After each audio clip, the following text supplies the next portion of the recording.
দেখো এসএনদের বই probability class 12 semester 1 আছে, যেটা ফার্স্ট লেসন, পুরনো বই এসএনদের, নতুন বই অপশন দিয়ে আছে, ওগুলো আমরা করি না, ওগুলো কোয়েশ্চেন আমি এটা করবো ডাইরেক্ট। দেখো ছাত্রদের সঙ্গে মিলিত হয়ে একজন শিক্ষকের হঠাৎ পরীক্ষা নেওয়ার সম্ভাবনা 1/5।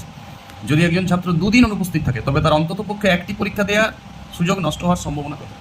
চলো শর্টকাটে অঙ্ক, আজকাল অপশনের যুগ, সেমিস্টারে অপশন পড়বে, তো আমি এখন শর্টকাটে ভাষা না দিয়ে করছি, তোমরা বোঝার চেষ্টা করো। অঙ্কটা রিডিং করে লো, একটু আগে যেয়ে পড়ে বারবার অঙ্কটা দেখে লো, স্ক্রিনশট করে লো, অঙ্কটা দরকার নেই। ছাত্রদের সঙ্গে হঠাৎ মিলিত হয়ে একজন শিক্ষকের হঠাৎ পরীক্ষা নেওয়ার সম্ভাবনা 1/5। একজন ছাত্র স্কুল আসনে 2 দিন অনুপস্থিত ছিল, তাহলে অন্তত পক্ষে একটি পরীক্ষা দেওয়ার সুযোগ নষ্ট হওয়ার সম্ভাবনা কত? শুনো, টিচারের পরীক্ষা নেওয়ার চান্স আছে 1/5, তাহলে পরীক্ষা না নেওয়ার চান্স কত? আমি এই কমপ্লিমেন্ট বলছি, ওইটা 1 বিযুক্ত 1/5, সমস্ত অংশ সমান 1, সেই জলপূর্ণ কলসি অঙ্ক আমরা করি না 6 এ, প্রবাবিলিটি মানে সমস্ত অংশ সমান 1, ওইটাই প্রবাবিলিটি এস নিশ্চিত করে না। তাহলে 1/5 হচ্ছে পরীক্ষা নেওয়ার চান্স, আর 4/5 হচ্ছে পরীক্ষা না নেওয়ার চান্স। তো ছাত্রটা ধরো 2 দিন পর কামাই করেছে বলছে অঙ্ক, তাহলে আমার এখানে নির্ণয় উত্তর আমি ডাইরেক্ট বের করছি, নির্ণয় উত্তর, কারণ অপশনের যুগ। শুনো ভালো করে বুঝো, ও প্রথম দিন পরীক্ষা দিতে স্কুল এসেছিল, স্যার পরীক্ষা নিয়েছে, দ্বিতীয় দিন স্কুল আসে নাই, স্যার পরীক্ষাও নেই, ঠিক আছে? তাহলে প্রথম দিন স্যার পরীক্ষা নিয়েছিল, এইটাও অর্থ পরীক্ষা নিয়েছিল কিন্তু দিতে পারেনি, তাহলে 1/5 চান্স গেল। কিন্তু দ্বিতীয় দিনে ও পরীক্ষা স্যারও নেই, ও আসে নাই, ও 2 দিনই কামাই করেছে, কিন্তু একটা তো স্যার পরীক্ষা নিয়েছিল, মানে একটা দিন মিস গেল, অন্তত পক্ষে একটা বলেছে।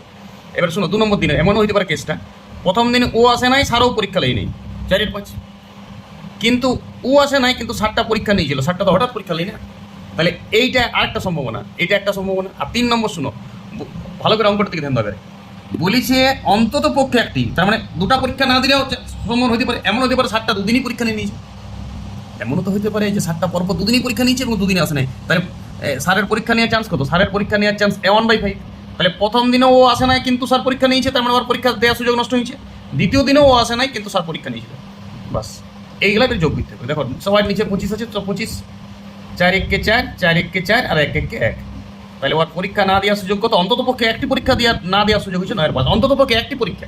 যদি বলতো ঠিক 2টা পরীক্ষা না দেওয়ার সুযোগ, তাহলে কিন্তু 1/25 উত্তর দিত, 2টা পরীক্ষা দিতে পারছে না, অন্তত পক্ষে একটি। প্রথম দিন পরীক্ষা হয়েছিল, ও আসে নাই, দ্বিতীয় দিন পরীক্ষা হয় নাই, ও আসে নাই 2 দিনেই, ও 2 দিনই অনুপস্থিত ছাত্রটা। আমরা পড়ো, পরে বুঝো আগে, ওকে 9/25 উত্তর হবে, 9/25 গোল মেরে দেবে।